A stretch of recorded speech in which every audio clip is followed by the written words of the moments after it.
Di sebuah rumah berlantai 3 terlihat seorang pria parubaya duduk di atas kursi roda. Seorang wanita datang membawa selimut, kemudian menyilangkan di pundak pria itu. "Pakai selimut ini ya Pak, biar gak kedinginan," ujar wanita bernama Aini itu. Assalamualaikum warahmatullahi wabarakatuh. Kembali lagi bersama saya Muhammad Samsudin. Di kesempatan kali ini saya akan menceritakan sebuah cerita tentang gaun pengantin berdarah. Tanpa basa-basi langsung ke ceritanya. Cerita horor dimulai. Iya ma, saut pria itu seraya tertatih-tatih karena penyakit stroke yang ia derita. Angin dingin berhembus menerpa tubuh mereka berdua. "Sebaiknya kita masuk ke rumah saja Pak, terasa dingin di sini," ajak sang istri, kemudian segera mendorong kursi roda itu memasuki rumah. Aini menghentikan laju kursi roda tepat di samping meja makan yang tersedia beberapa makanan yang tersaji di atas meja. "Nya, ini buburnya sudah siap," ujar Mbok Minah, pembantu di rumah besar itu seraya menyodorkan mangkok besar. "Makasih Mbok, anak-anak sudah berangkat semuanya ya?" "Iya Nya, sudah berangkat semuanya dari tadi pagi." Aini dengan sabar menyuapi bubur pada suaminya yang sakit itu, walau kadang pria itu enggan makan. Aini tetap sabar dan terus membujuknya. Ia berusaha untuk tidak membuat pria yang dicintainya itu marah. Di suatu malam saat semua sedang tertidur, terlihat Aini juga tidur di samping suaminya. Mendadak, sesosok wanita bergaun pengantin yang tubuhnya berlumuran darah sudah berada tepat di samping Suhadi, pria yang terkena stroke itu.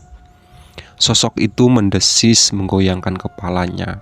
Dengan cepat ia langsung mencekik Suhadi hingga pria itu tersentak. Ah, ronta pria itu dengan mengibaskan kedua tangannya mencari pertolongan. Aini terbangun karena sentuhan tangan suaminya, sedangkan sosok yang bergaun pengantin tadi sudah lenyap entah kemana. "Papa, kenapa belum tidur?" tanyanya seraya menyalakan lampu di samping ranjang untuk mengecek keadaan. Aini melihat sang suami kesulitan berbicara, seperti ada yang mengganjal di tenggorokannya. "Papa mau minum ya?" Wanita itu berdiri untuk mengambil segelas air yang biasa diletakkan di samping ranjang Suhadi. Tetapi airnya sudah habis. "Papa tunggu bentar ya, Mama ambilin air dulu di dapur," ujar wanita itu seraya berlalu meninggalkan ruangan itu. Suhadi melihat sekeliling. Ia merasa sangat ketakutan. Ia menggapit selimut erat-erat. Tiba-tiba angin berhembus dengan kencang. Sosok wanita bergaun pengantin tadi datang kembali. Kini ia melihat membawa belati di tangan. Tatapannya sangat tajam, seakan-akan ia sedang marah. Lalu dengan segera ia mendekati Suhadi dan menghujaninya dengan tusukan di sekujur tubuh pria itu. Suhadi mengerang kesakitan. Cairan merah pun sudah mengenangi ranjang yang ia tiduri. Sedangkan sang wanita hanya tersenyum puas menikmati pemandangan itu. Suhadi langsung memuntahkan darah berwarna hitam dari mulutnya. Kemudian tubuhnya terguling ke lantai. Aini yang baru saja kembali dari dapur melihat sang suami jatuh dari ranjang. Ia pun ikut panik. "Astagfirullah Pak, kenapa ini? Mbok, Dimas, "Dinda, tolongin mama," teriak wanita itu meminta pertolongan. "Maafin papa, Ma," ucap pria itu tertatih-tatih, kemudian mengembuskan nafas terakhirnya. "Papa," pekik Aini karena terkejut seraya mengguncang tubuh suaminya. Beberapa orang yang segera datang. "Ada apa ini, Ma? Apa yang terjadi?" "Loh, Papa," teriak Dimas, anak pertama mereka. "Ya Allah ya, Tuan, kenapa ini?" Isak Mbok Minah yang sudah bekerja bersama sejak anak keduanya lahir. "Papa," isak mereka semua menangisi kepergian pria itu. Keesokan harinya, mobil ambulan dan polisi sudah berada di depan rumah mewah itu. Dokter menyatakan bahwa Suhadi mengalami gagal jantung. Karena tidak ditemukan bekas penganiayaan pada tubuhnya, kemudian jenazahnya segera dikuburkan bersama-sama. Beberapa warga desa setempat menggunjing di belakang keluarga itu. "Kasihan ya, semudah itu sudah meninggal. Padahal kaya raya, tapi uang tidak bisa menyembuhkan penyakitnya." Entah apa yang menimpa keluarga itu, sangat disayangkan, gerutu mereka semua.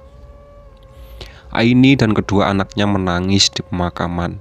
Mereka sangat terpukul atas kepergian Suhadi untuk selama-lamanya.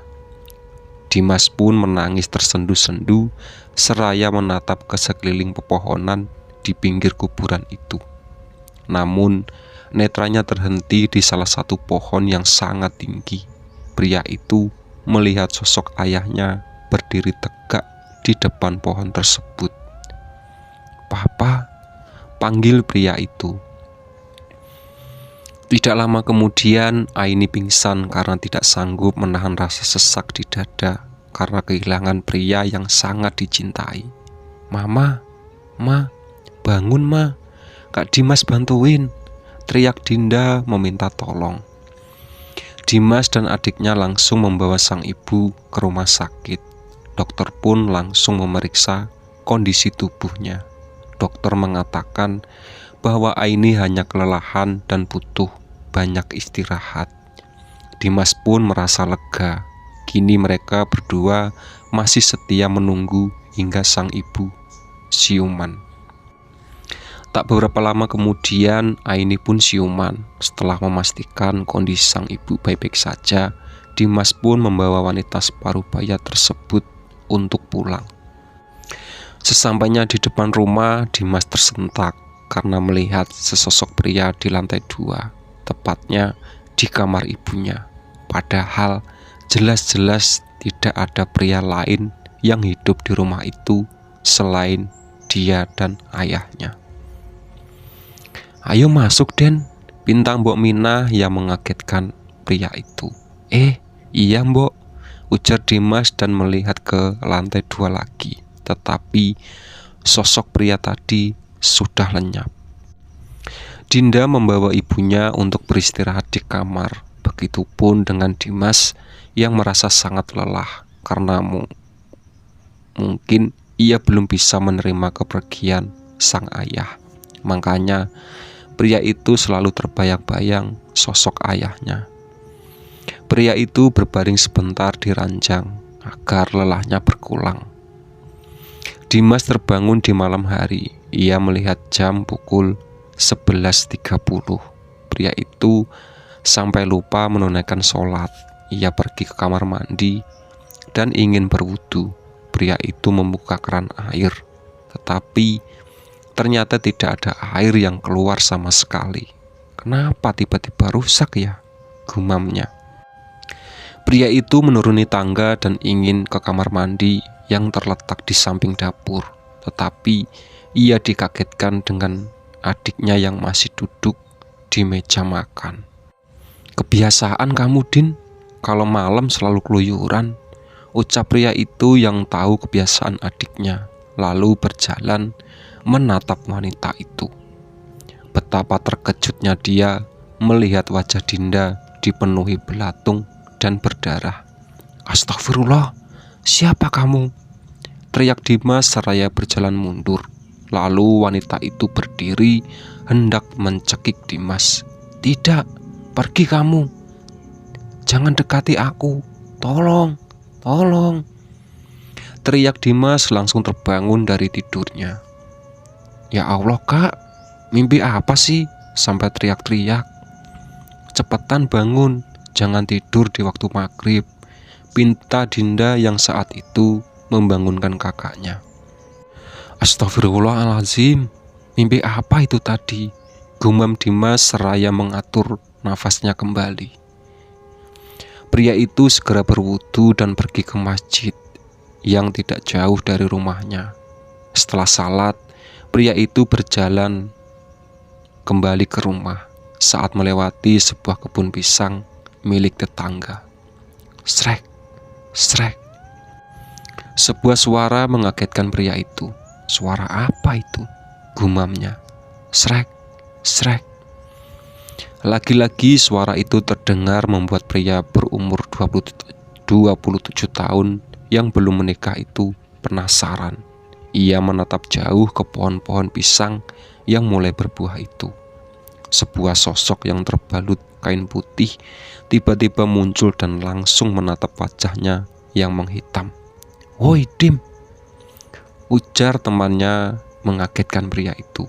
"Ya Allah, jantungku, sialan kamu Ron," umpat pria itu pada temannya.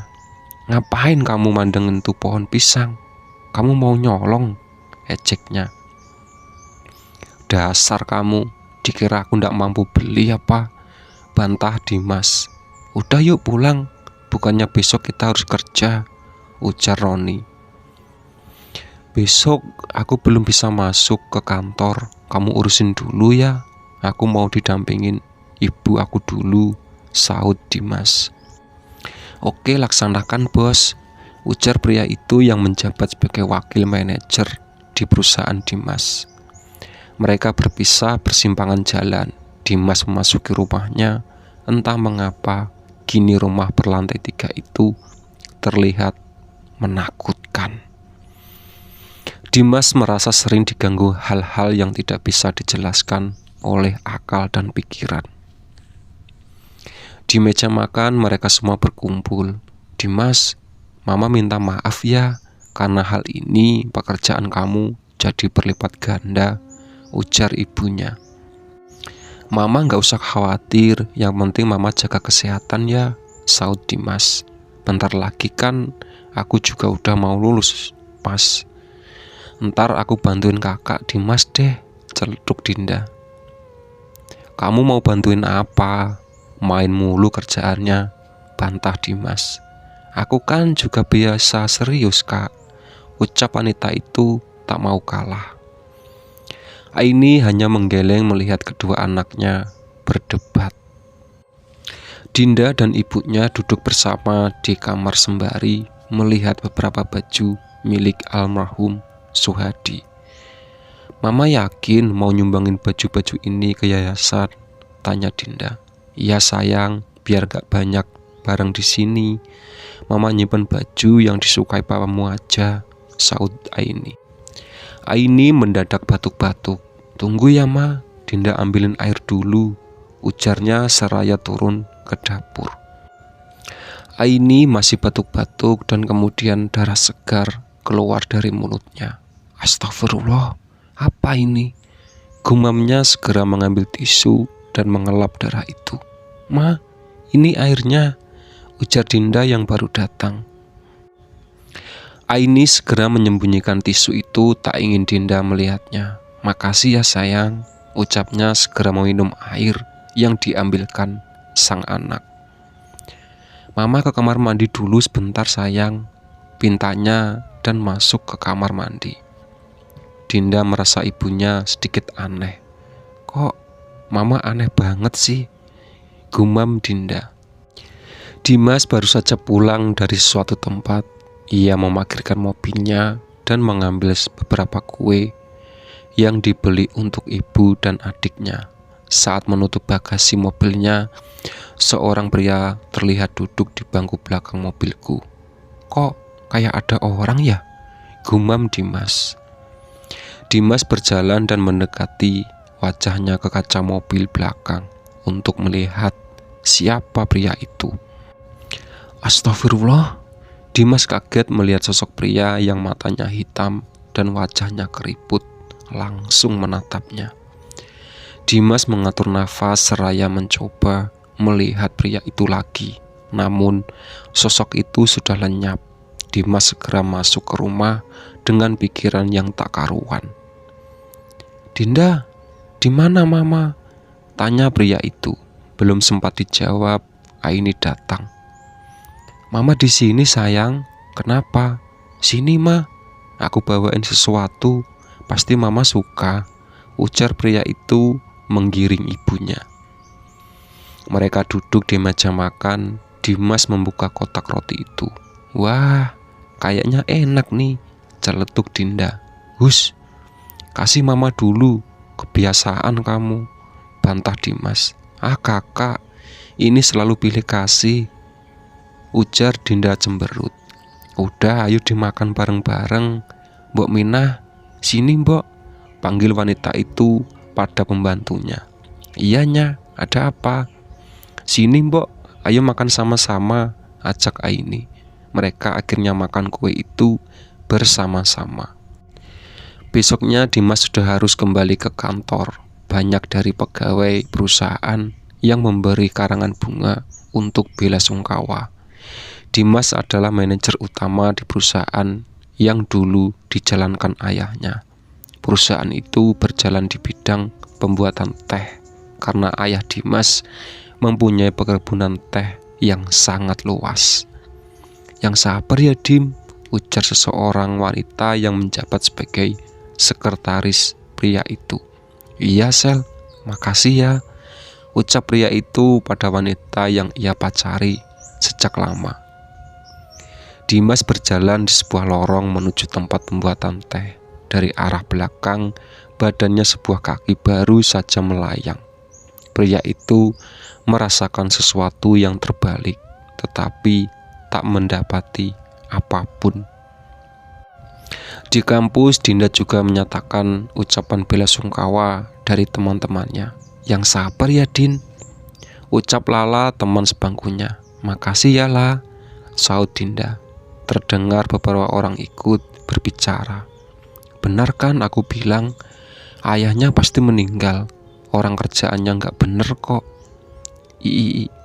Iya, mana mungkin dalam waktu singkat bisa langsung kayak gitu. Pasti mereka memuja iblis," gerutu mereka semua. Lala ingin berdiri untuk melabrak mereka. "Udahlah, nggak apa-apa, jangan diladenin," pinta Dinda. "Tapi mereka sudah keterlaluan Din," bantah Lala. "Udah, ntar juga berhenti sendiri. Kita ke pustakaan yuk," ajak Dinda dan menarik tangannya temannya itu. Lala duduk di kursi. Dinda pergi mencari buku yang ingin ia baca. Wanita itu berjalan dari rak buku satu ke rak buku yang lain. Agak sepi karena beberapa orang sedang berada di kantin. Dinda melihat-lihat buku yang ada di rak itu. Mendadak sekelebat bayangan hitam baru saja melewatinya. "Siapa itulah?" "Itu kamu ya?" tanya Dinda yang merasa ada seseorang di belakangnya. Namun tak ada sautan sama sekali. Wanita itu kembali mengambil buku yang ia cari. Mendadak sebuah tangan berkulit hitam dan berkuku tajam memegang kukunya. "Astagfirullah, apa ini?" gumamnya seraya mundur beberapa langkah. Blak! "Oh, maaf, aku nggak sengaja," ujar Dinda yang menabrak seorang hingga buku yang orang itu berjatuhan. "Iya, nggak apa-apa kok," ujar pria itu dan mengumpulkan beberapa buku yang jatuh ke lantai. Dinda ikut membantunya, lalu tangan mereka bersentuhan. "Ya Allah," ucap pria itu kaget. Dinda langsung melepaskan tangannya. "Maaf ya, ini bukumu," saut wanita itu dan menatap wajah pria di depannya yang kebingungan. Dinda pergi meninggalkan pria itu. "Astagfirullah," ucap pria itu seraya menggeleng karena melihat sesosok wanita bergaun pengantin dan bajunya berlumuran darah mengikuti Dinda dari belakang. Pria itu menyusul Dinda, tetapi langkahnya terhenti. "Hah? Padahal aku sudah berjanji untuk tidak terlibat dalam masalah ini lagi. Lagi pula, aku tak mengenalnya," gumam pria itu dan tak jadi menemui Dinda. "Lama amat sih, Din. Kemana aja kamu?" tanya Lala yang melihat temannya itu baru datang. "Maaf ya, kita masuk ke kelas yuk. Udah bel tuh," pinta Dinda. Mereka akhirnya berjalan masuk ke kelas. Di kelas beberapa kali telinga Dinda seperti ditiup oleh seseorang. Padahal tak ada sama sekali. Wanita itu merasa kedinginan. "Lah, kamu merasa dingin gak?" tanya Dinda. "Enggak tuh, malah panas banget tahu," saut Lala. "Aneh kok, aku kedinginan gini ya. Aku izin ke toilet dulu ya," ucap wanita itu. Lala hanya mengangguk. Dinda berpamitan pada Pak dosen untuk pergi ke kamar kecil. Sesampainya di sana, Dinda langsung masuk ke salah satu WC dan duduk. Saat wanita itu memblus air WC itu, mendadak menggelindinglah sebuah kepala wanita yang matanya melotot ke arah Dinda. "Ah!" teriak Dinda dan segera keluar dari kamar mandi. Tetapi sebuah tubuh tak berkepala sedang mengejar wanita itu. Dinda menangis dan terus berlari. Brak! Hingga wanita itu menabrak seseorang. "Tolong aku, tolong!" Dinda menatap wajah orang yang dia tabrak. Ternyata wajah pria itu hancur. "Ah!" isak wanita itu seraya menutup wajahnya. Tak ingin melihat apapun. Ngapain kamu di sini?" Pria itu bernama Afgan. Akan tetapi Dinda tak menyaut dan malah jatuh pingsan. "Aduh, kok malah pingsan sih? Gimana ini?" gumamnya dalam segera menggendong wanita itu pergi ke ruang kesehatan. Afgan membaringkan wanita itu di ranjang. Beberapa sosok terlihat melintas di belakang pria itu. Afgan membalik. "Jika kalian berani mendekatiku, kumusnahkan kalian," bentak pria itu. Sebuah jendela mendadak terbuka sendiri, seolah bertanda bahwa sosok itu pergi meninggalkan pria tersebut. Dinda tersadar dari pingsan. "Tidak, jauhi aku," teriak seketika. "Kamu sudah bangun?" tanya Afgan. "Bukannya kamu cowok yang aku tabrak di perpus tadi ya?" tanya Dinda balik. Pria itu mengangguk, lalu memberi wanita itu sebotol air putih. "Minum ini, biar agak tenang pikiranmu," pinta pria itu. Dinda segera minum dan tampak melihat sekeliling. Wanita itu masih ketakutan. "Kamu gak usah takut, mereka sudah pergi kok," ujar Afgan tiba-tiba. "Jadi, kamu juga bisa melihat mereka?" tanya Dinda. "Iya, sejak kecil aku sudah bisa melihat mereka, jadi aku sudah terbiasa," saut pria itu. "Tapi kenapa mereka mendatangiku? Aku gak pernah buat masalah dengan mereka," isak Dinda seraya merunduk lesu. "Biasanya jika ada arwah yang menghantui manusia, itu berarti ada sebuah keterkaitan," saut Afgan. "Maksudmu apa? Aku belum paham." "Kalau nggak balas dendam ya bisa juga kiriman orang lain. Hanya dua kemungkinan itu," jelas Afgan. Dinda masih tidak percaya. "Dendam? Aneh. Siapa juga yang punya dendam sama aku?" batinnya berkata. Beberapa mungkin. Ponsel Dinda berbunyi.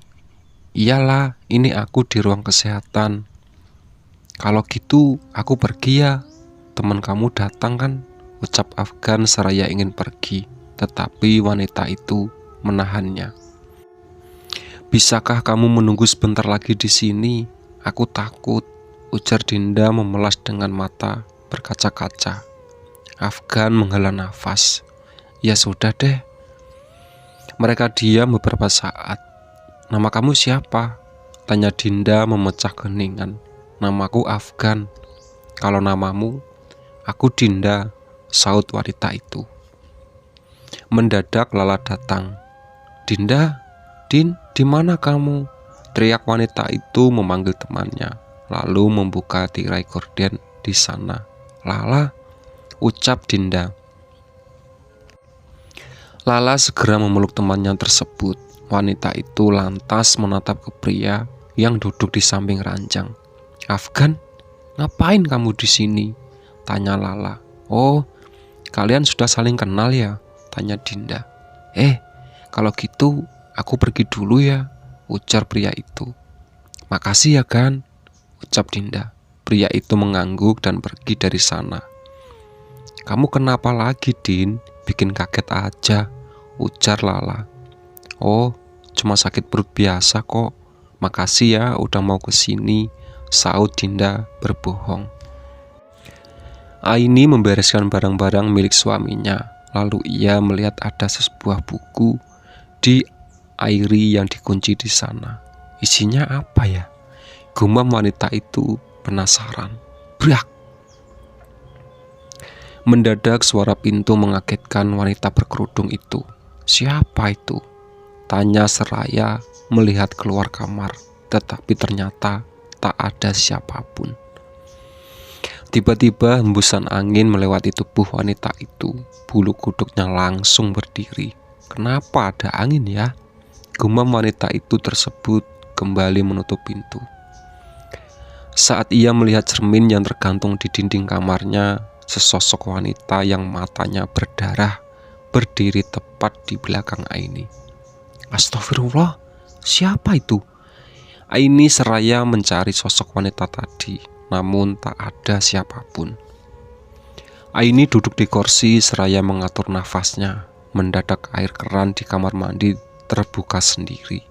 Lantas wanita itu berjalan memasuki kamar mandi dan menutup keran itu. Aini berbalik ingin berjalan, tetapi keran itu kembali terbuka. Wanita tersebut mulai merinding. Ia merasakan ada yang sesuatu aneh di kamar itu. Waktu itu terbalik dan mematikan keran itu lagi. Mendadak pundaknya dipegang seseorang. "Yah!" panggil Mbok Minah. "Ya Allah, Mbok, bikin kaget aja," ujar Aini seraya mengatur nafas. "Maaf ya, Nya, itu buburnya udah mateng. Ayo makan dulu," pinta Mbok Minah. "Iya, Mbok, ayo," saut Aini dan menggandeng Mbok Minah agar meninggalkan kamar itu. "Mbok, apa perlu kita pindah rumah yang lebih kecil aja ya? Sepertinya rumah ini terlalu besar," keluh wanita itu. "Loh, kenapanya? Bukannya rumah ini mahar pemberian dari Tuan? Apa Nyonya nggak apa-apa kalau rumah ini dijual?" saut Mbok Minah. Aini menghela nafas. "Entahlah, Mbok, aku juga bingung," ucap wanita itu seraya menyendok bubur. Di kantor, Dimas masih sibuk mengetik. Ada beberapa file yang harus ia selesaikan saat itu juga. Gisel yang datang menemui pria itu. "Kok kamu belum pulang, Dim? Udah malam nih," ujar wanita itu. "Bentar lagi ya, kamu pulang aja dulu," ujar Dimas. Ya sudah," saut Gisel dan ingin pergi. Mendadak tangannya ditarik Dimas. Pria itu langsung memeluk tubuh kekasihnya itu. "Maaf, karena akhir-akhir ini aku terlalu sibuk. Jangan marah ya," ujar Dimas seraya bermanja-manja di leher kekasihnya. Wanita itu membelai rambut Dimas. "Iya, aku ngerti kok. Udah sana, cepetin selesai urusan kamu, terus langsung pulang ya," pinta wanita itu. "Siap, Bos," ujar pria itu seraya mengecup pipi Gisel. Gisel tersenyum dan meninggalkan tempat itu. Dimas meneruskan pekerjaannya lagi hingga pria itu lupa waktu. Ia melihat jam dinding, sudah pukul 9 malam dan semua pegawai di sana sudah pulang. Aduh, aku telat pulang nih, ujar pria itu seraya membereskan barang-barang. Mendadak lampu di kantornya langsung padam. Aduh, kenapa lagi ini? Gumam pria itu seraya mengeluarkan ponsel dan menyalakan senter dari benda itu. Ia menyalakan saklar tetapi tak menyala. Apa mungkin konslet ya? Gumam pria itu. Sekelebatan bayangan baru saja melintas. Siapa itu? Tanya Dimas seraya mengarahkan senter ke depan. Tetapi tak ada apapun. Hanya bangku kosong milik pegawai yang terlihat. Dimas segera berjalan dan ingin keluar ke tempat itu. Cahaya senternya menyinari ruang kerja yang kini tak berpenghuni itu. Mendadak sinar senternya seperti menyinari sesuatu yang berwarna putih. Apa itu ya? Gumam Dimas dan kembali ke tempat semula. Tetapi tak ada siapapun. Pria itu berdiri melihat sekeliling yang gelap gulita. Tiba-tiba ia merasa sesuatu sedang di samping tubuhnya. Bulu kuduknya berdiri dan perlahan pria itu berbalik sambil menyeringai di sesuatu itu. Betapa kagetnya dia melihat sosok pocong yang sudah berdiri dengan muka yang dipenuhi belatung. Pria itu dan segera berlari meninggalkan kantornya. Ia memencet lift beberapa kali, tetapi lift itu tidak mau tertutup.